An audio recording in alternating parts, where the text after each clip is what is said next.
Mesdames et messieurs, chers téléspectateurs d'Afrique Vision Nouvelle, comme vous le voyez, nous sommes ici par rapport à cette 7e édition du grand dîner de gala de l'association des ressortissants de Marcory.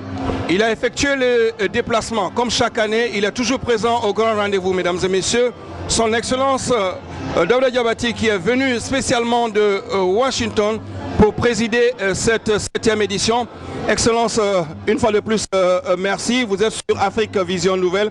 Que représente pour vous ce dîner de gala?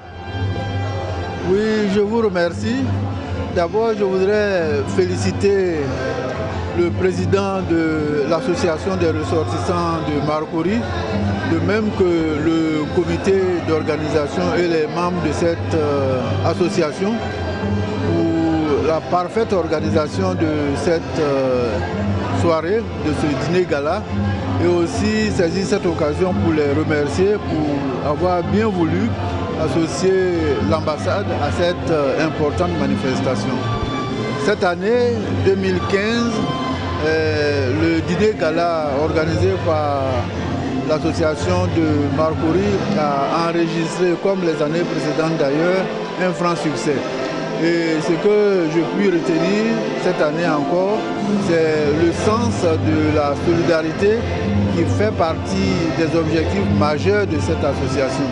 Et vous me permettrez de saisir cette occasion pour encourager l'ARM et leur demander de poursuivre dans cette voie. Ils ont notre soutien, ils ont notre bénédiction.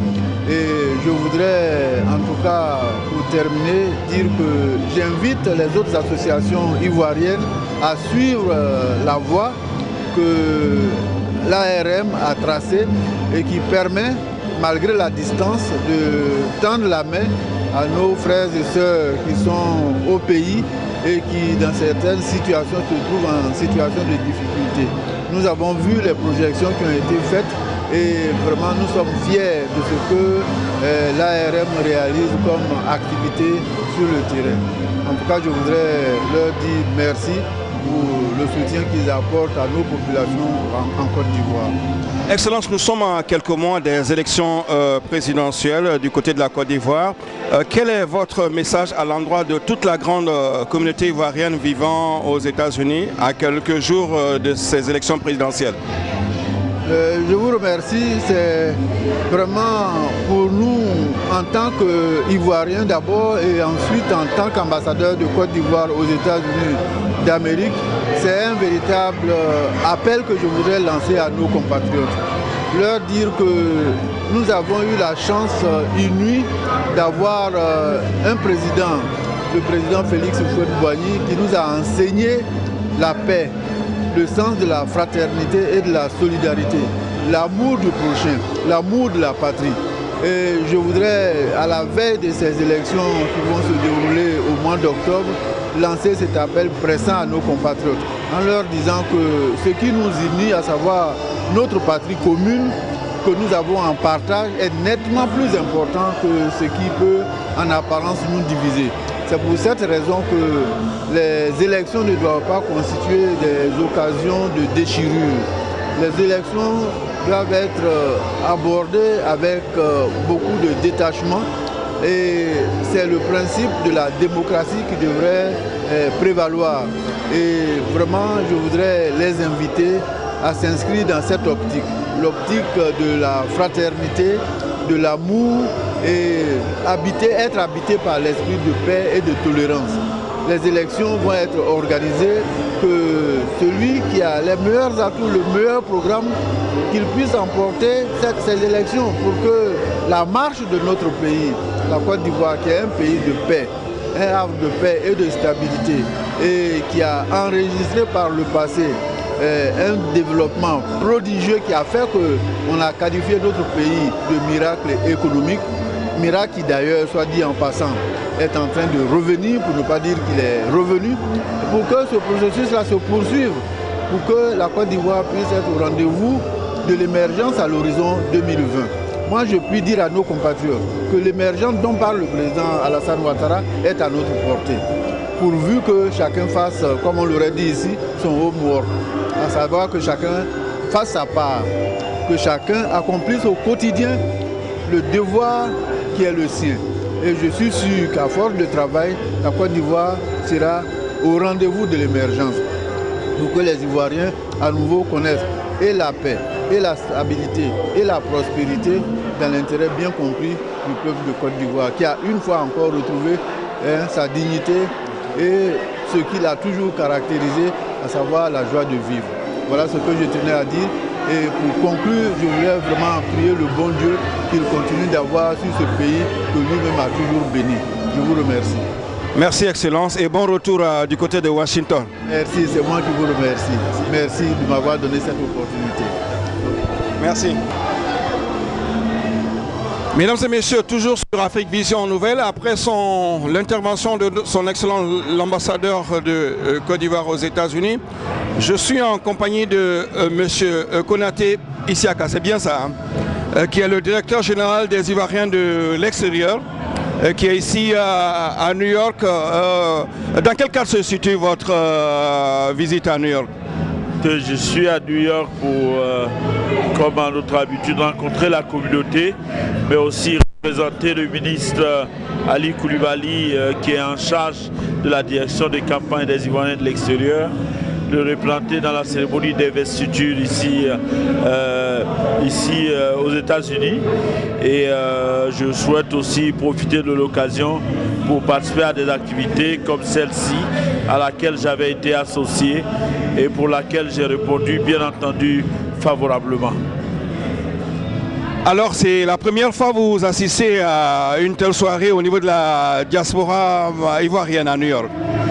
Je pense une soirée dansante, oui, c'est bien possible que ce soit la première fois, mais j'ai participé à d'énormes activités des Ivoiriens de l'extérieur dans tous les pays. Chaque fois qu'on a été invité, chaque fois qu'on a pu répondre favorablement aux sollicitations de la diaspora, on l'a fait. Et c'est aujourd'hui, j'ai découvert avec plaisir tous les efforts que font les ressortissants de Marcory pour venir en aide aux populations les plus fragiles dans notre pays. C'est donc tout à fait naturel de soutenir des efforts de la sorte qui vont permettre, de tels efforts, pardon, qui vont permettre à l'association des ressortissants de Marcory de venir en aide à des populations en Côte d'Ivoire qui les ont sollicitées et des sollicitations auxquelles ils souhaitent répondre. Que peut attendre la diaspora ivoirienne à travers votre bureau? Moi, je pense qu'en 2 ans, ce que nous avons déjà essayé de faire, c'est de commencer à établir une cartographie de la diaspora, savoir où les Ivoiriens sont, qu'est-ce qu'ils font, quel est leur profil et qu'est-ce qu'il faut apporter comme appui. Vous verrez que depuis que cette direction a été créée, qu'il y a un ministère en charge des Ivoiriens de l'extérieur, je veux dire, vous avez vu que beaucoup de questions comme les rapatriements des Ivoiriens de l'extérieur commencent à connaître des débuts de solutions. Je pense que tout n'est pas parfait, mais nous avons l'avantage d'être à la tâche, nous avons l'avantage d'être en train d'essayer avec des moyens de bord pour essayer d'atteindre tous les objectifs fixés par le chef de l'État et par le ministre de l'intégration africaine et des Ivoiriens de l'extérieur. Le souhait aujourd'hui de la diaspora ivoirienne, c'est d'avoir un toit. Quelle est votre politique en partenariat avec le ministère de la Construction et de l'urbanisme dans ce sens? Vous savez que la Côte d'Ivoire est un pays tout à fait responsable. Nous faisons partie des rares pays qui ont accepté de déplacer 38 promoteurs agréés par l'État de Côte d'Ivoire dans des salons du logement à Paris. La première édition a eu lieu à Paris. La deuxième édition devait avoir lieu ici aux États-Unis. Et cette opération a pris un peu de retard et nous sommes en train de mettre de l'ordre dans cela. L'objectif du gouvernement, c'est qu'il y ait la possibilité pour les Ivoiriens de l'extérieur de souscrire directement au logement avec les promoteurs sans intermédiaire pour éviter toutes sortes d'abus et les exploitations dont les Ivoiriens de l'extérieur ont été victimes par le passé. Donc je pense que sur ce point, nous sommes sur la bonne voie. L'État des Côte d'Ivoire a fait une liste de plusieurs associations, de plusieurs promoteurs agréés et pour conseiller à la diaspora justement que lorsqu'elle veut s'engager dans des opérations d'acquisition immobilière, qu'il était important que cette opération puisse se faire dans les normes et qu'ils choisissent des opérateurs qui sont agréés, c'est-à-dire des opérateurs qui auront fait leurs preuves et pour lesquels l'État a donné une sorte de dérogation qui leur permet de travailler dans ce domaine. Et je pense que après les élections, nous allons travailler rapidement à ce que cette deuxième édition du Salon du Logement se passe à Paris. Se passe ici, pardon, après Paris, aux États-Unis, ici. Ce sera très important par rapport au fait que vous représentez la deuxième communauté ivoirienne à l'extérieur. Nous vous remercions. Je vous en prie.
Mesdames et messieurs, toujours sur Afrique Vision Nouvelle, je suis en compagnie de M. Ismaël Cissé, le président de cette association des ressortissants de Marcory. Tout à l'heure, vous avez pu le suivre, les différentes interventions qui ont salué l'initiative et cette association qui représente véritablement un modèle. Alors, Monsieur le Président, vous êtes satisfait par rapport à cette 7e édition? Ben, je commence par dire merci à Afrique Vision Nouvelle pour tout ce que vous faites pour la diaspora, précisément à New York. Merci et que Dieu vous aide dans ce que vous faites. Ben, merci, je crois que nous sommes plus que satisfaits parce que tout s'est passé comme prévu. Malgré le retard, nous tenons même à présenter nos excuses à nos invités, aux autorités qui sont arrivées vraiment à l'heure. Nous présentons nos excuses. Et vraiment, la fête a été très belle et nous disons merci à tous ceux qui ont pris le temps de venir, qui ont mis la main dans la poche, qui ont donné $1, $500, $1000, nous leur disons merci et encore nous disons que l'argent ira à qui de droit. Nous n'allons pas tuer l'argent pour payer un billet d'avion pour aller en Afrique. Que quand un membre ira en Afrique de lui-même, nous allons profiter de ce membre pour pouvoir faire cette remise de dons aux malades de Bouaké. Donc nous disons merci encore à tous ceux qui nous ont supportés depuis, comme je l'ai dit, avant-hier, et puis hier, aujourd'hui et même demain. Donc merci beaucoup encore et voilà. Alors pourquoi le choix de Bouaké? Ben, tout se met sur la table en assemblée et on décide. Donc j'ai cité les 12 donations qui ont été faites. On met sur la table et on décide. Donc on a décidé d'aider les handicapés parce qu'en janvier nous y étions pour aider une sœur qui a été amputée et on a vu que vraiment il y avait des cas encore plus graves même que la sœur. Il y avait des enfants handicapés et ça donnait des larmes aux yeux.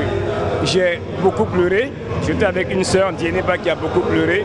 Donc on a décidé de partir aider les enfants à Bouaké, les enfants handicapés.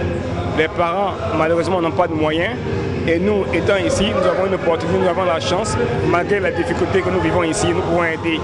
Donc on va, par la grâce de Dieu, partir et aider ces enfants démunis à avoir une prothèse, au moins pour être un peu indépendant, connaître un peu la joie de pouvoir marcher comme nous le savons, nous le connaissons. Merci. Monsieur le Président, est-ce que vous avez un message à lancer à l'endroit de ceux qui veulent adhérer à l'association des ressortissants de Marcory? Ben oui, merci. Je crois que merci, c'est une bonne question. Parce qu'en fait, les gens pensent que Marcory, c'est un circuit fermé. En fait, nous sommes une ONG et c'est ouvert à tout le monde. Bien qu'on dise Marcory, mais tout le monde peut adhérer. C'est juste $100 pour les frais d'adhésion et les cotisations mensuelles sont $25. Et je tiens à préciser que nous vivons de nos cotisations mensuelles. Donc tout le monde peut adhérer, c'est du social et tout le monde a droit à la parole. C'est la pure et simple démocratie. Donc tout le monde peut adhérer. Ils peuvent appeler le 347 985 44 55. S'ils sont intéressés, quelqu'un répondra au téléphone et on prend rendez-vous, on les invitera à notre prochaine réunion. Et ils viendront, ils seront bienvenus, bien traités comme tout le monde. Voilà, c'est vraiment simple et nous serons très contents vraiment d'avoir des membres, des nouveaux membres avec de nouvelles idées pour juste agrandir encore ce que nous avions commencé il y a belle lurette. Merci Monsieur le Président, on va continuer, on va aller danser. Ben, c'est nous qui vous disons merci une fois encore pour tout ce que vous faites pour la communauté ici aux États-Unis. Merci beaucoup et que Dieu vous aide encore dans tout ce que vous faites. Merci. Voilà, c'était M. Ismaël, c'est le président de l'association des ressortissants de Marcory. Mesdames et messieurs, ça se passe sur Afrique Vision Nouvelle et nulle part ailleurs. On reste en contact. On va danser, on va danser.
les tantis seraient les tontons Yabois.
Also, this is Afrique Vision Nouvelle. We're on Sunday 9 p.m. to 10 p.m., Thursday 1 p.m. to 2 p.m., channel 69, Manhattan and New Jersey, Tuesday 12:30 to 1 o'clock, channel 67, 85, and 36, Brooklyn and Staten Island, Friday 7 o'clock to 7:30, channel 68, 79, and 43, Queens, Friday 7 o'clock to 7:30, channel 43. This is our website, www.avntv.net. Once more, www.avntv.net. Thank you.